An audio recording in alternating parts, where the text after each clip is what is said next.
작년 우리나라의 한 일간지에 재밌는 기사가 하나 실렸어요. 그 기사 내용이 뭐냐면 대부분 나라가 불황의 여파로 명품 물건들의 판매가 감소하고 있다. 그런데 우리나라 역시 대한민국 역시 불황에 있는 것은 틀림이 없는 것 같은데 유일하게 대한민국에서만큼은 명품 판매량이 증가되고 있다. 판매가 오히려 이렇게 늘어나고 있다. 그런 기사였습니다. 기사 내용을 보니까 어떤 내용인가 하면 영국이라든가 미국이라든가 혹은 아시아에서도 우리보다 잘 사는 홍콩이라든가 혹은 또 일본이라든가 싱가포르 같은 나라에서 전부 명품 물건들의 판매량이 감소하고 있는데 불황이라고 하는 한국에서만큼은 오히려 명품이 더 잘 팔리고 있고 또 그 중에서도 특별히 여성들이 명품 가방에 대한 수요가 적지 않다. 이제 그런 내용의 기사였습니다. 여러분들은 어떻게 생각하십니까? 물론 우리나라 사람들이 다 명품 물건들을 좋아하는 것은 분명히 아니지만 적지 않은 분들이 명품 물건을 좋아하는 것도 사실인 것 같습니다. 자, 그런데 요즘에 그 여성들이 좋아하는 명품 가방들 경우에 있어서 너무나 흔히 말하는 짝퉁, 모조품을 잘 만든대요. 그래서 전문가들이 봐도 이 명품과 짝퉁을 구분하기가 어려울 정도로 그렇게 잘 만든답니다. 그러면 어떻게 해야 명품과 이 짝퉁, 모조품을 구분할 수 있느냐? 이제 인터넷에 떠도는 재밌는 얘기가 하나 있어서 소개하고 싶은데요. 명품 가방과 짝퉁 가방을 구분하는 구별법이랍니다. 첫 번째는요. 우산을 준비하지 않은 어느 날 갑작스럽게 비가 쏟아지기 시작합니다. 그런데 비가 막 쏟아질 때 가방을 가슴에 꼭 끌어안고 비를 안 맞게 하면 명품 가방이고 머리에 올려놓고 비 피하는 우산을 대신하면 그는 짝퉁 가방이랍니다. 두 번째로는요. 지하철에 이제 탑승을 해서 타고 갈 때 앉아서 가는 경우에 무릎에다가 꼭 놓고 붙들고 가면 명품 가방이고 그 지하철 선반 위에다 올려놓으면 짝퉁 가방이 납니다. 반대로 서서 가는 경우에 누가 가방을 들어주겠다고 했을 때 그 가방을 아낌없이 내어주면 짝퉁 가방이고 절대로 안 된다고 자기가 들고 있겠다고 얘기하면 명품 가방이 납니다. 세 번째, 친구가 가방을 빌려달라고 할 때 그저 아무 생각 없이 빌려주면 짝퉁 가방이고 절대로 안 빌려주면 명품 가방입니다. 네 번째, 사람들이 가격을 물어봤을 때 가격을 정확하게 알고 있으면 명품 가방이고 가격을 잘 모른다고 얼버무리면 짝퉁 가방이 납니다. 마지막 다섯 번째, 교회에 올 때 주일 대예배 때 들고 오시면 명품 가방이고 새벽 기도에 들고 오시면 짝퉁 가방이 납니다. 자, 여러분들 오늘 다 명품 가방 들고 오셨습니까? 여러분들 사실은 누구나 다 좋은 물건, 좋은 어떤 명품들을 들고 다니는 것 좋아하고 또 관심도 있는 것은 사실인 것 같습니다. 그런데 많은 사람들이 명품 물건 소유하는 것은 좋아하면서도 우리의 가정을 명품 가정, 명문 가문으로 만드는 일에는 관심들이 별로 없는 것 같습니다.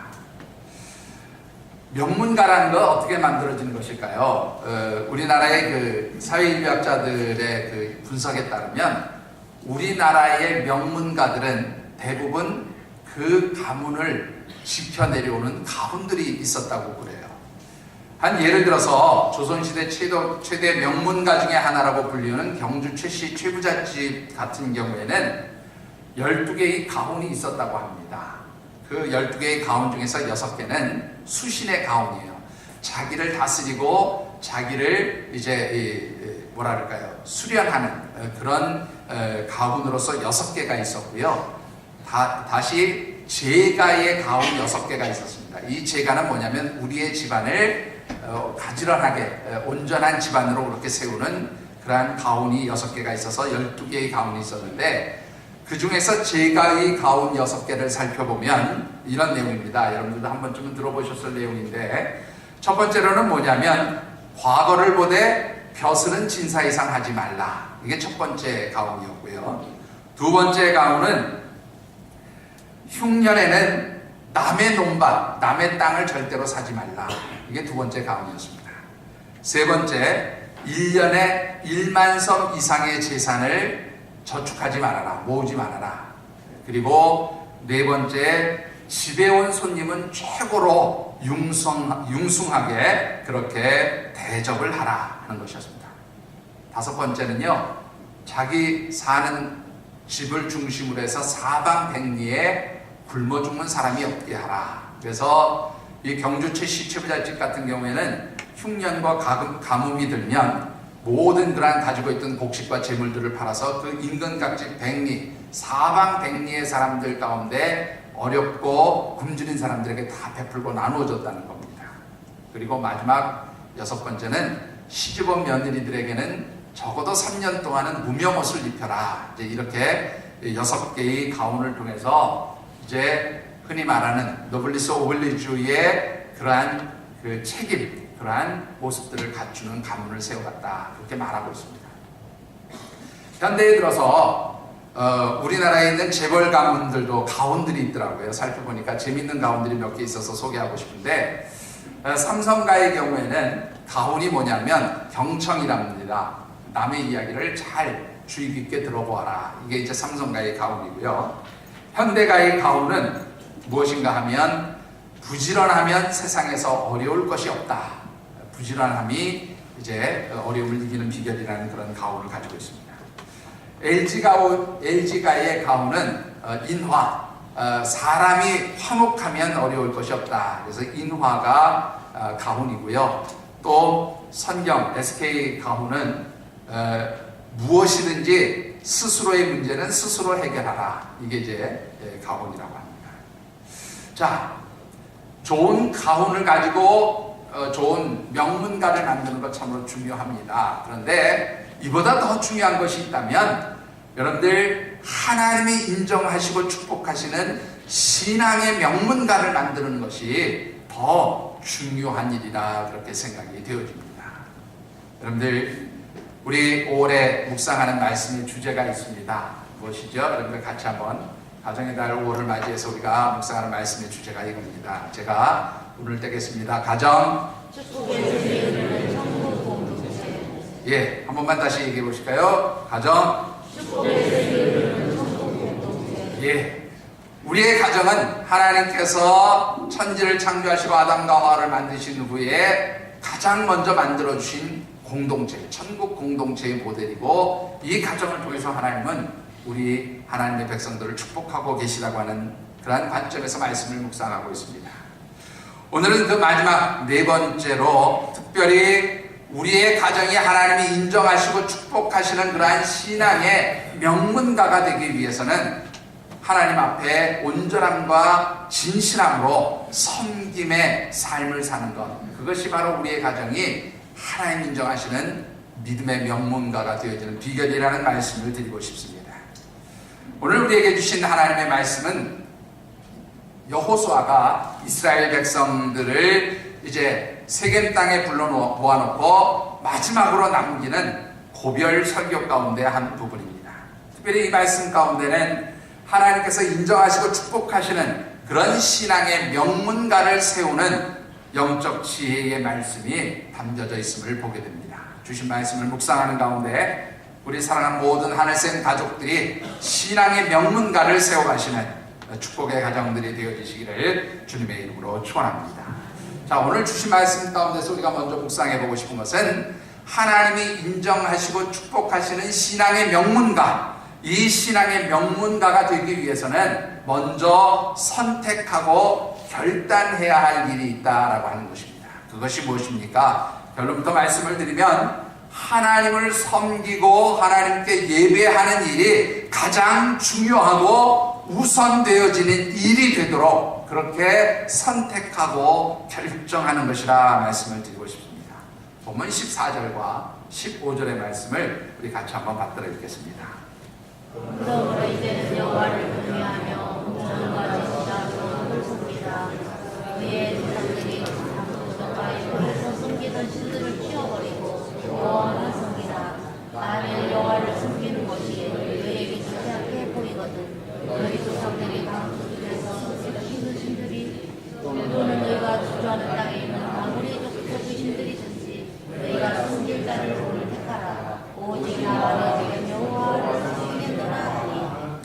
아멘.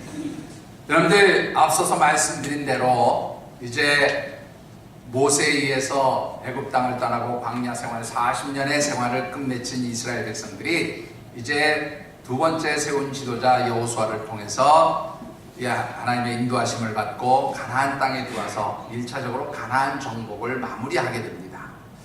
이 가나안 땅을 정복한 여호수아는 이제 그 가나안 땅 정복한 여러 땅들을 이스라엘의 12지파에게 기업으로 각각 분배해주고 이제 노년이 되어서 하나님의 부르심을 앞두고 그야말로 죽음을 얼마 남겨두지 않고 이스라엘 백성들 전체를 이제 세겜 땅으로 불러 모으게 됩니다.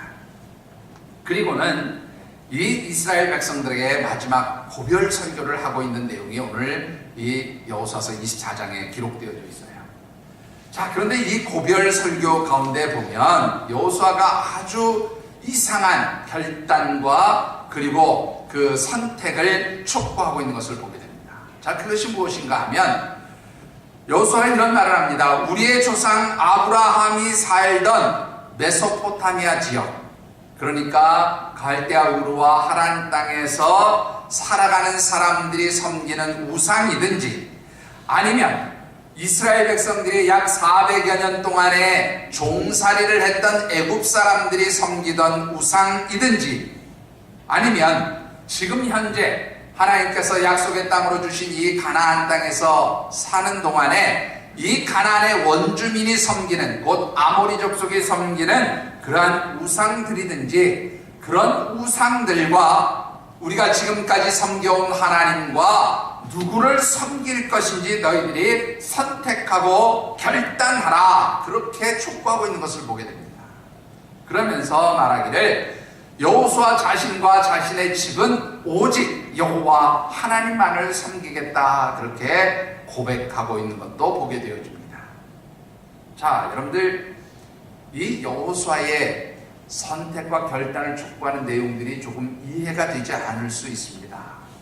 왜 그런가 하면 우리 이스라엘 백성 그러면 당연하게 무슨 생각을 합니까? 하나님의 택하신 백성이니까 이스라엘 백성이라면 무슨 뭐 선택하고 결단하고 자시고 할 것 없이 그냥 하나님만 섬겨야 되는 것 아닌가, 그렇게 생각할 수 있는데 왜 이 여호수아는 이스라엘 백성들에게 하나님만 섬길 것인지 우상을 섬길 것인지 섬길 자를 선택하고 결단하라고 말씀하고 있느냐라는 겁니다. 여러분들 이스라엘 백성들은 애굽 땅을 떠난 뒤에 시내산에서 하나님과 계약을 맺습니다. 하나님 10개의 십계명과 그리고 기타 여러 부수되는 계명을 주시면서 이제 이스라엘 백성들과 하나의 약속을 체결하는데 그 약속의 내용이 신명기 5장 6장에 보면 아주 상세하게 기록되어 있어요. 이 내용을 정리해보면 간단합니다. 한마디로 말하면 하나님 주시는 그 계명, 곧 하나님의 말씀과 명령과 규례와 법도를 잘 지켜 행하면서 하나님을 온전히 섬기면 하나님께서 그 이스라엘 백성들과 그 가정들, 그 집을 복되게 하시겠다는 걸, 축복해 주시겠다는 거예요. 그러나 반대로 하나님의 명령과 규례와 법도 하나님의 말씀을 지키지 않고 하나님을 온전히 섬기지 않으면 하나님께서 이스라엘 백성들이라 할지라도 그들을 저주하시고 징계하시고 벌을 내리시겠다, 그런 내용입니다. 자, 그래서 이스라엘 백성들이 하나님과 우리가 하나님 명령과 말씀과 규례와 법도대로 잘 지켜 행하고 하나님만 온전히 섬기겠습니다, 그렇게 계약을 맺었단 말이에요. 그런데 가나안 땅에 정착하면서부터 문제가 생겼어요. 여러분들이 이 이스라엘 백성 하면 떠오르는 게 뭡니까? 유목을 하는, 목축을 하는 유목민들이잖아요. 이 유목을 하던 이스라엘 백성들이 가나안 땅을 기업으로 분배받고 정착 생활을 시작하면서 농사를 짓게 되는데 문제는 농사를 지어봤어야지요. 여러분들 농사를 지어보지 않은 사람 농사 잘 못 짓습니다. 우리 요즘 교회 하단에다가 집사님들이 상추도 갖다 심어주시고 고추도 심어주시고 뭐 대추나무도 심어주시고 별의별 여러 작물들을 심어주셨는데요, 제가 그걸 볼 때마다 한숨이 나옵니다. 저걸 누군가가 관리를 해야 되는데요, 관리할 사람이 있어야 돼요. 제가 할 줄을 알아야 관리를. 물 주기도 힘들어 죽겠는데 그걸 뭐 어떻게 해야 되는지 알겠습니까? 저게 과연 잘 관리가 돼서 열매를 맺을까, 뭐 이런 걱정이 앞섭니다. 여러분, 이스라엘 백성들 사막에서 40년을 살았던 사람이에요. 무슨 농사를 지어봤냐고요. 농사법을 알지 못하잖아요. 그런데 가나안 땅에 들어가서 농사를 지어야 되니까 이 농사법을 누구에게 배워야 되겠습니까? 이 가나안 원주민들한테 농사 짓는 방법을 배우기 시작했어요. 근데 이 가나안 사람들이 농사 짓는 방법을 가르쳐 주면서 얘기합니다. 야, 여기서 농사 지어가지고 그야말로 풍년이 들게 하려면, 곡식의 소득과 열매가 풍성해지려면 이 농사를 주관하는 우리 신, 가나안 원주민들이 섬기던 신 바알과 아세라와 같은 신들을 섬겨야 너희들 농사가 잘 되고 풍년이 든다, 이렇게 가르치는 거예요. 또 가만히 보니까 이 가나안 원주민들이 섬기던 그 우상의 문화는 대단히 화려했습니다. 여러분들, 이스라엘 백성들이 보면 눈이 뒤집힐 만큼 그렇게 화려한 우상의 문화를 가지고 있었고요. 또 실제로 이들의 그 우상의 문화는 대단히 쾌락적이었어요. 성적으로 굉장히 타락한 그러한 문화였습니다. 그런데 이런 그 가나안 사람들이 가르쳐주는 우상의 문화에 이스라엘 백성들이 점점 어떻게 해요? 동화되어지고 영향을 받기 시작했던 거예요. 그래서 입으로는 하나님을 섬기는 백성이라고 말하면서 어떻게 해요? 우상을 섬기는 곳에도 한 발 걸치고 이제 이 바알과 아세라가 자신들의 농사를 잘 되게 해서 정말로 풍년이 맺도록, 풍년이 이루어지도록 그렇게 그 우상을 섬기고 그 문화에 빠져들기 시작했던 것입니다. 여호수아는 바로 이런 이스라엘 백성들의 모습을 보면서 너희들이 정말로 잘 되려면 하나님을 섬길 것인지 아니면 우상을 섬길 것인지 진정한 참된 신이 누구인지를 너희들이 선택하고 결정하라는 거예요. 너희들이 어떤 선택과 결정을 하든지 나와 내 집안만큼은 분명히 하나님만 섬기는 가정, 하나님만 섬기는 집안이 되겠다고 그렇게 여호수아는 선포하고 있는 것입니다. 여러분들, 하나님을 섬긴다는 것이 어떤 말입니까? 여러분들, 여기에 섬긴다라고 하는 말을 히브리어 원문 성경에 보면 어떤 단어를 쓰고 있는가 하면 아바드라고 하는 단어를 쓰고 있어요. 이 같은 말을 헬라어로는 뭐라고 표현하느냐면 라트레이아, 그런 표현을 씁니다. 그냥 순수하게 그 단어에 담겨진 뜻만 가지고 얘기를 하면 무슨 뜻인가 하면 하나님께 예배드린다, 그런 뜻이에요.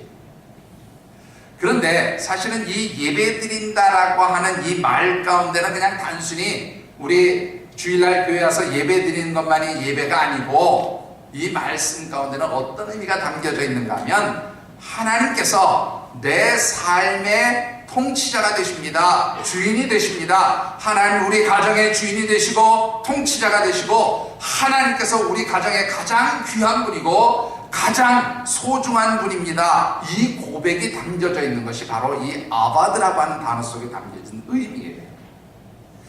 그러니까 하나님이 가장 소중하고 귀한 분이고 하나님 외에는 더 소중한 것이 없기 때문에 하나님께 예배드리고 하나님을 내 삶의 중심의 주인으로 모시는 일보다 더 귀한 것은 아무것도 존재하지 않는다, 바로 그런 말입니다. 근데 제가 시작 전에 우리 밑에 행사에 있는 분들 중에서 우리 예배드리지 않은 분들 다 올라오시라고 말씀드렸습니다만은, 여러분들 아무리 주의 일이 귀하고 소중해도 하나님께 예배드리는 일보다 우선되고 중요한 일은 없어요. 하나님께 온전한 예배를 드리지 않고 밑에서 무슨 그 준비한다고 그게 하나님 기뻐하실 일이 되겠습니까? 예배만큼은 가장 소중하고 귀한 거예요. 그것은 무엇을 전제하는가 하면 내 삶에 하나님보다 더 소중한 것이 없습니다. 하나님보다 더 중요한 분이 없습니다라는 것을 고백하는 것이 바로 예배예요. 그래서 이 하나님을 섬긴다, 하나님께 예배드린다라는 것은 단순하게 예배의 차원을 넘어서서 온전히 하나님을 내 삶의 주인으로 모십니다. 하나님 내 삶의 중심에 계시는 분이십니다. 이것을 고백하는 것이 바로 예배드린다, 섬긴다는 말 가운데 담겨진 의미라고 하는 것입니다. 자, 그렇다면 오늘 이 여호수아의 결단을 촉구하는 이 선택의 말씀을 들을 때에 이 말씀에 비춰본 우리의 가정은 어떠냐 하는 것입니다.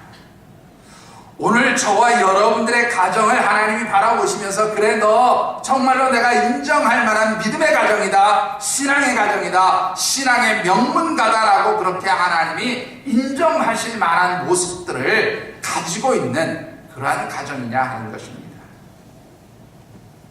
여러분들 미국의 유명한 설교가이면서 신학자이고 또 미국의 그 침례교 신학대학의 이제 은퇴하셔서 명예설교학 교수로 있는 워렌 위어스비라고 하는 목사님이 계세요. 굉장히 유명한 분이고요. 이분에 대해서 이렇게 인터넷에 검색을 해보면 뭐라고 나오냐면 목사들의 목사 그렇게 되어 있습니다. 그러니까 목회자들을 지도하는 그런 영적 아비와 같은 그런 목사다, 목회자다라고 얘기하는 겁니다. 이분이 그런 얘기를 했어요. 이 시대를 살아가는 현대인들에게 두 가지 우상이 있다. 그런데 이 대표적인 우상, 물론 더 많은 우상들이 있지요. 더 많은 우상들이 있는데 이 목사님이 대표적인 우상들이 두 가지가 있다.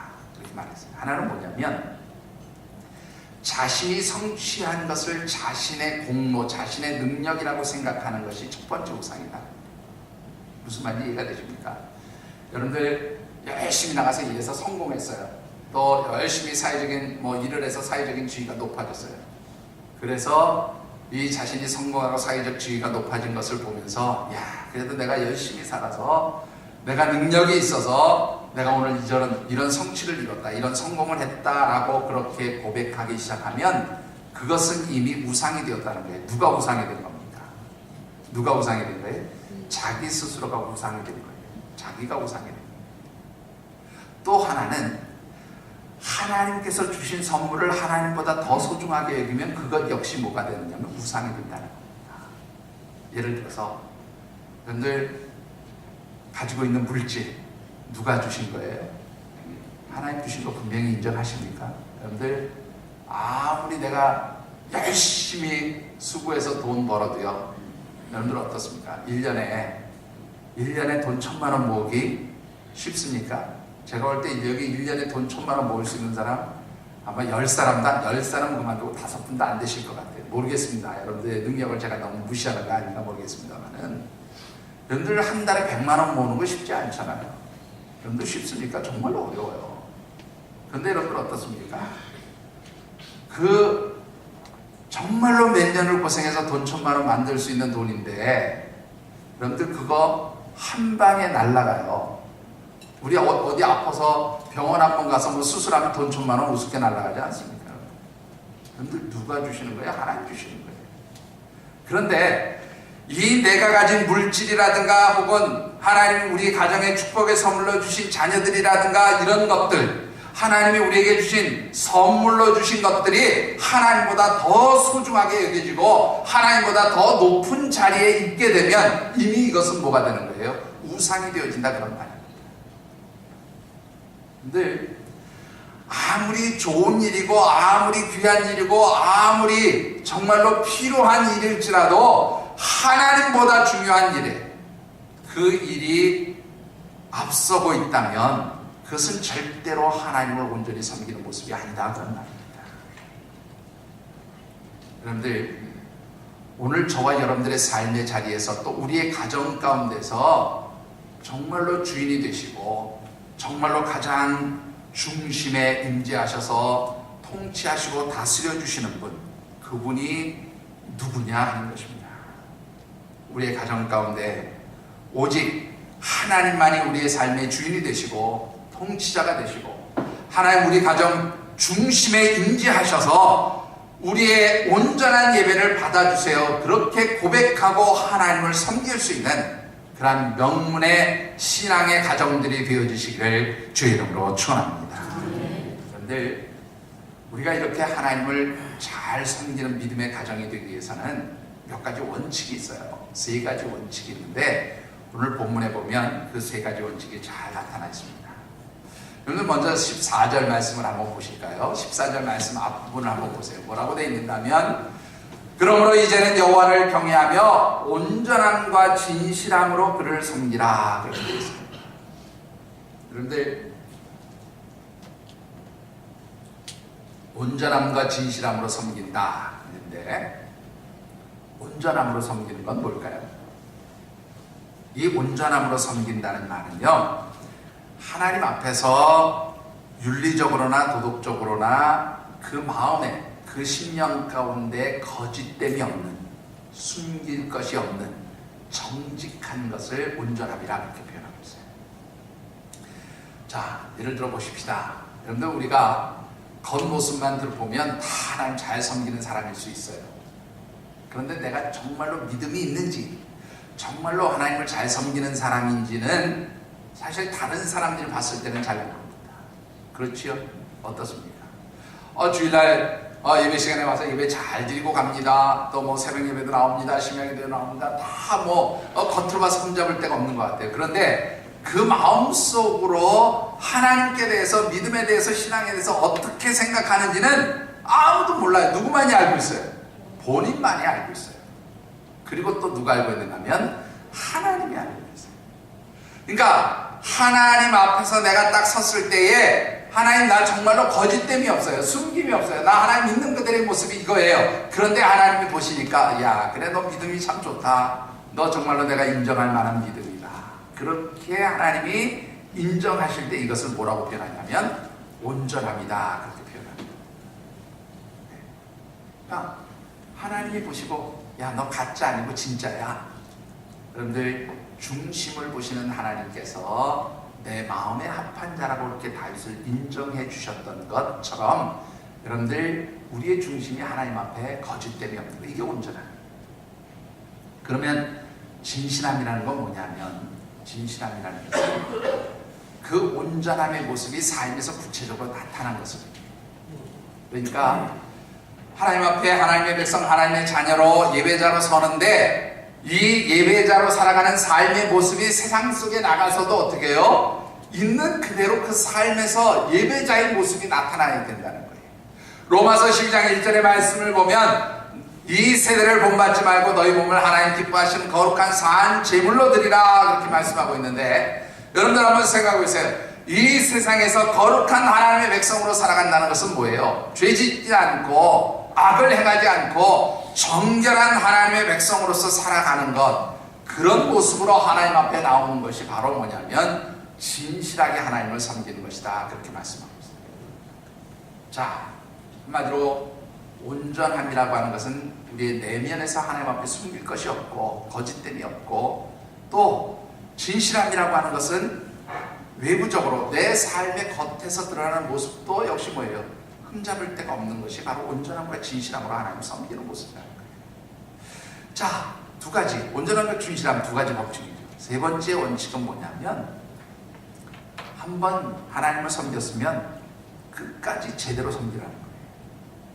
여러분들 15절 말씀 끝부분에 보면 여호수아가 뭐라고 얘기합니까? 오직 나와 내 집은 어떻게 하겠다고요? 여호와를 섬기겠다. 이 말씀의 문법적인 의미들을 이렇게 쭉쭉 분석을 해보면 어떤 뜻인가 하면, 나와 내 집은 애굽 땅에서 살 때도 오직 하나님만 섬겼고, 광야에서 40년 동안 그렇게 방황하며 고생할 때도 하나님만 섬겼고, 이제 이 가나안 땅에 들어와서 정착하고 우리의 삶이 좀 형편이 좋아지고 환경이 좋아졌어도 누구만 섬기고 있다는 거예요? 하나님만 섬기고 있다, 그 말이에요. 그러니까 다른 말로 표현하면, 내 환경이 어떠하든지, 상황이 어떠하든지, 내 삶의 자리와 형편이 힘들고 어렵든지 아니면 형통하고 좋든지, 어떠한 상황에서도 늘 하나님 앞에 어떻게 해요? 온전한 예배자로 서 있다, 그 말이에요. 하나님께 늘 온전한 예배를 드리는 사람이다, 그런 말입니다. 그리고 언제든지 하나님은 우리 가정의 주인이 되신 분이다. 그리고 하나님은 우리의 가정을 이끌어가시고 통치하시고 다스리는 분이시며, 우리의 가정 중에서 정말로 가장 소중한 분이십니다. 귀한 분이십니다. 이 고백을 한 번도 바꿔본 적도 없고 부인해 본 적도 없는 그러한 삶을 살았다, 그 말이에요. 여러분들은 어떻습니까? 내 형편에 따라서, 환경에 따라서, 상황에 따라서, 하나님 나 정말로 잘 모르겠어요, 나 이제 좀 그냥 편안하게 살랍니다. 그렇게 하나님보다도 나를 더 중요하게 생각한 데가 없습니다. 하나님이 원하시는 생각보다 내가 정말로 내 생각을 가지고 나를 합리화시키고 나를 편안하게 만든 적은 없었느냐 말입니다. 사실은 그 모든 것들이 하나님 보실 때 뭐가 되는가 하면 우상이 되는 거예요. 이미 하나님보다 나 스스로를 합리화시키고 편안하게 만드는 것이 바로 하나님께서 기뻐하시지 않는 우상을 섬기는 삶의 모습과 다르지 않다 그 말입니다. 그리고 제가 지금 드리는 말이요, 사실은 굉장히 가볍게 드리는 말 같지만 무서운 말입니다. 이것은 여러분들뿐만 아니라 저를 비롯해서 많은 사람들이 쉽게 저지를 수 있는 잘못이에요. 입으로는 하나님 중심으로 하나님 말씀대로 하나님이 기뻐하시는 일대로 그렇게 살아가겠다고 말하지만 내 형편에 따라서 나 스스로를 합리화할 때가 얼마나 많습니까? 이거는 그냥 하나님 아시겠죠? 하나님 지금 이 상황에서 하나님 이해하시겠죠? 천만에 하나님께서는 하나님 외에 더 중요하고 소중하고 앞서는 것에 대해서는 인정하지 않으세요. 이게 하나님께서 말씀하시는 절대적인 법칙이에요. 여러분들 정말로 이 말씀만큼은 심각하게 받으시면 좋겠어요. 하나님을 섬긴다고 하면서 내 생각대로 내 마음대로 또 내 뜻대로 나 자신을 합리화시키고 하나님보다 내가 앞서고 하나님의 생각보다 내가 먼저고 하나님이 원하시는 것보다 내가 원하는 것을 먼저 앞세운 적이 없는가? 만일 그런 때가 있었다면 이것은 분명히 우상이에요. 아까 말씀드렸던 워렌 위어스비 목사님 말씀대로 이미 자기 자신이 우상이 되거든요.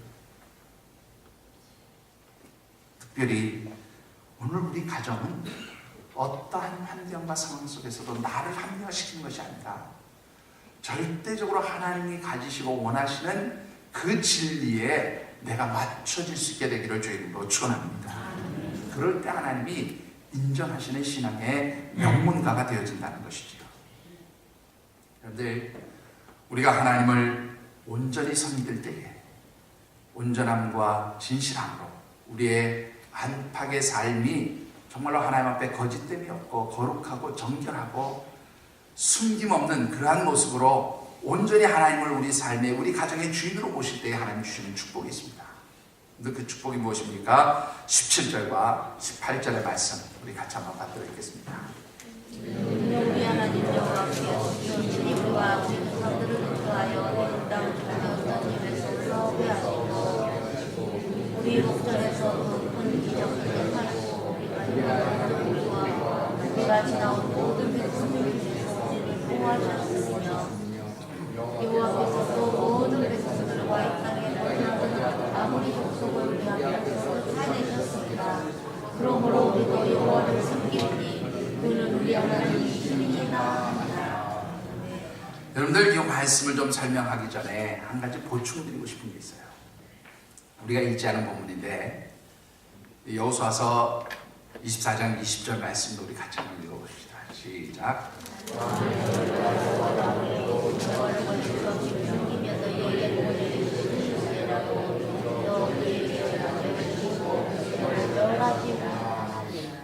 근데 왜 우리가 바른 원칙을 가지고 하나님 섬기는 게 중요하냐면 우리가 하나님 잘 섬기면 하나님 어떻게 해요?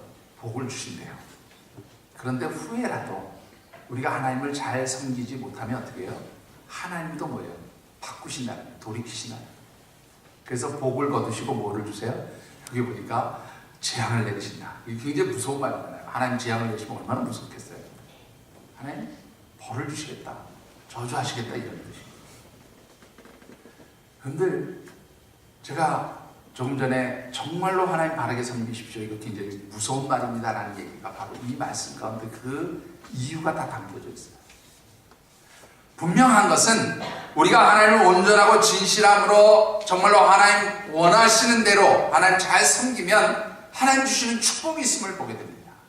여러분들 그 축복을 뭐라고 말씀하십니까? 먼저 17절의 말씀 앞부분을 보면 뭐라고 되어 있는가 하면 하나님이 우리의 조상들을 인도해서 애굽 땅 종되었던 곳에서 우리를 건져내셨습니다. 그건 뭐예요? 우리를 모든 고난의 자리에서 구원해 주시는 축복이 있다는 겁니다. 뿐만 아니라 여러분들 중반절 이후에 보면 뭐라고 얘기했습니까? 하나님이 우리의 민족들을 어떻게 이 이스라엘 백성들을 큰 하나님의 기적과 이적을 통해서 어떻게 해요? 우리를 보호해 주셨다는 거예요. 광야 생활 40년 동안 하나님 우리를 지키고 보호해 주셨다는 말입니다. 늘 드리는 말씀이지만 여러분들 어떤 분이 그런 표현을 썼더라고요. 이스라엘 백성들 광야 40년 동안에 이 구름 기둥과 불 기둥으로 인도해 주셨는데 구름 기둥은 그 사막 한가운데 있는 이스라엘 백성들에게 주신 최초의 하나님 주신 에어컨이었다. 그렇게 얘기를 하고요. 그 밤에 주신 불 기둥은 최초의 하나님이 주신 히터였다. 그렇게 말하고 있어요. 그러니까 하나님의 특별한 기적과 능력의 역사를 어떻게 해요? 이스라엘 백성들을 항상 보호해 주셨단 말이에요. 여러분들이 하나님을 잘 섬기게 되면 하나님 앞에 온전한 예배자로 하나님 중심의 삶을 살면 하나님께서 여러분들의 가정을 하나님의 기적과 능력으로 보호하시고 지켜주시고 인도해 주신다. 바로 그런 의미가 이 말씀 가운데 담겨져 있음을 보게 됩니다. 세 번째는 어떤 축복의 역사입니까? 여러분들 18절의 말씀을 보면 그렇게 하나님 보호하고 인도하시다가 이제 어떻게 해요? 가나안 땅에 들어오게 하셨어요. 봤을 때 이미 살고 있던 가나안 원주민들 이스라엘 백성들을 대적하던 그들을 하나님 다 어떻게 내어 쫓아주셨다는 거예요. 근데 이게 단순히 대적들을 물리쳐 주셨다는 뜻이 아니고요. 이것을 통해서 이스라엘 백성들에게 주셨던 축복의 언약들을 그대로 이루어 주셨다는 말이에요. 여러분들 이스라엘 백성들에게 몇백 년 전 아브라함과 이삭과 야곱을 통해서 주셨던 그 축복의 언약들을 하나님 그대로 이루어 주셨다라고 그렇게 말씀하고 있어요. 하나님께서는 여러분들이 어려움 당할 때 구원해 주시는 분일 뿐만 아니라 여러분들을 보호하시고 또한 여러분들에게 주신 모든 축복의 언약들을 이루어 주시는 분이세요. 중요한 것은 이 축복들을 받아 누리기 위해서는 우리가 온전히 하나님을 섬기는 믿음의 가정들이 되어야 하는 줄 믿습니다. 사랑하는 성도 여러분, 오늘 저와 여러분의 가정이 정말로 하나님 인정하시는 신앙의 명문가들이 되어주시기를 주의 이름으로 축원합니다. 말씀을 맺고 싶습니다. 의약품 관련 업체인데요, 원풍실업이라고 하는 곳이 있어요. 이 원풍실업이라고 하는 것은 한 장로님 부부가 약국으로 시작해서 이제 이 원풍실업이라는 아주 큰 기업이 되어진 그러한 기업인데요. 이 기업의 회장은 그 정장로님이라는 분이세요. 제가 이름까지는 소개하지 않겠습니다. 그런데 인터넷에 쳐보면 그 이름도 금방 뜨는데 이 정장로님이라는 분은 감리교를 섬기시는 목사 장로님이신데 이분이 이제 그 약대 출신이에요. 이제 저기 흑석동에 있는 대학 그 대학의 이제 약대 출신인데 부인도 약대 출신입니다. 그 부인은 그 저기 어디죠? 효창동에 있는 여자대학 약대 출신입니다. 이쯤 얘기하면 어느 대학인지 여러분들 아시겠죠?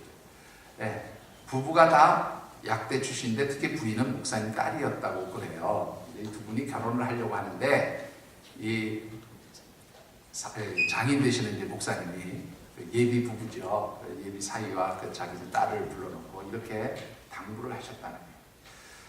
부부가 약사인 것도 하나님 특별한 뜻이 있는 것 같다. 내가 생각할 때 하나님 특별한 뜻이 있는 것 같은데 너희들이 이제 결혼을 해서 무슨 일을 하든지 몇 가지 원칙을 좀 지켰으면 좋겠다. 첫 번째는 농어촌 교회들을 도와라. 그리고 주의 종들을 도와라. 그리고 항상 나보다 남을 낮게 여기는 마음으로 너희들이 봉사하는 삶을 살아라. 그러면 내가 너희들을 위해서 정말로 늘 중보하며 기도하는 것을 끊이지 않고 하겠다. 그렇게 당부를 하셨대요.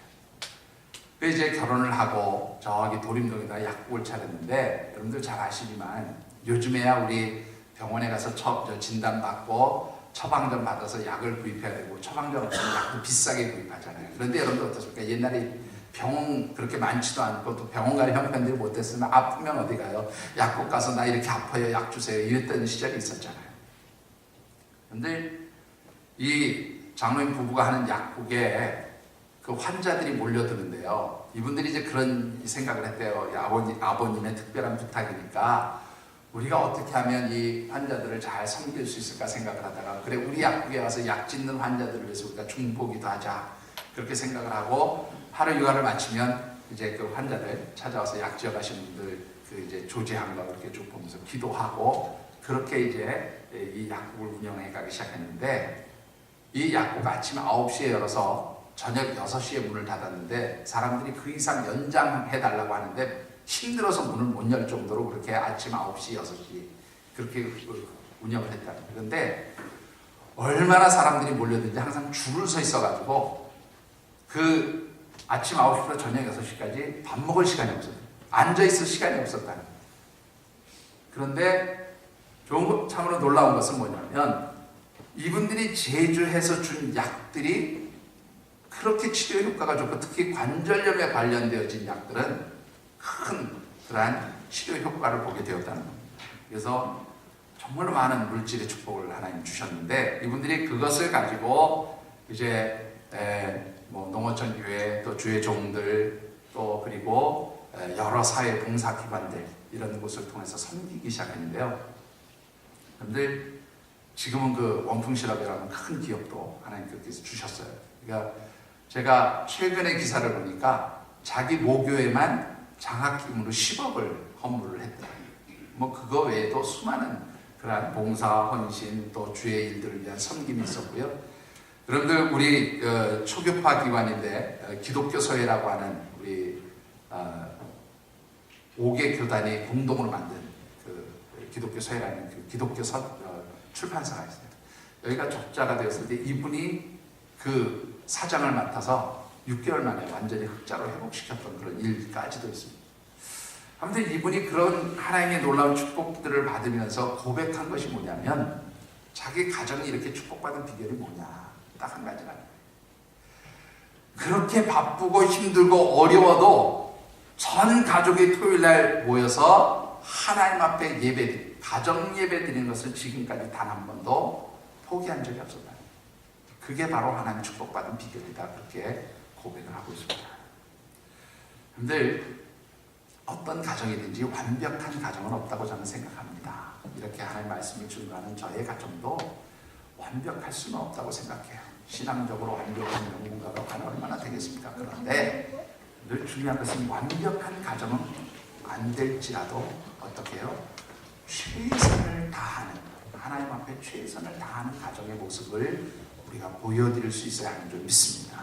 여러분들이 정말로 하나님 앞에서 우리의 가정이 우리의 가족이 참으로 하나님 인정하실 만한 신앙의 명문가로 그렇게 축복받을 수 있도록 우리 각자가 또 우리의 가족들이 함께 노력해서 하나님 인정하시고 축복하시는 그런 복된 신앙의 명문가를 세워가시는 우리 하나님의 백성들 하나님의 가정들이 되어주시기를 주의 이름으로 축원합니다. 기도하겠습니다.